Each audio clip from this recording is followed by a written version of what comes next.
This latest episode of The Bad Batch introduced Gungi as yet another Order 66 survivor, which raises the question of whether there's been too many survivors for some people.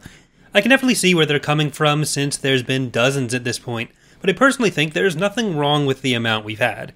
Scaling is always hard with Star Wars, so we can't really know what proportion of the Order died, but we do know a ton that did, including almost every youngling, most of the Council, and we know the Order as an organization is basically gone, which is plenty of damage. I don't think the survivors undercut the severity of Order 66.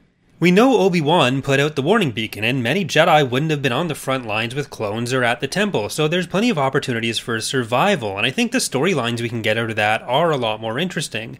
We have the path introduced with Kenobi, which has a lot of opportunities, and the Empire wouldn't bother with Inquisitors if there weren't a decent number anyways. I also don't think it's undercut by people not being around to join Luke's order, even if it turns out they're alive. It's pretty reasonable for more experienced Jedi especially to be skeptical of someone relatively new coming in, starting an order, and sometimes saying Vader turned out to not be that bad. Seeing how other Jedi and Luke himself respond to that would definitely be an interesting storyline, and we're starting to see a little bit of that with his relationship with Ahsoka.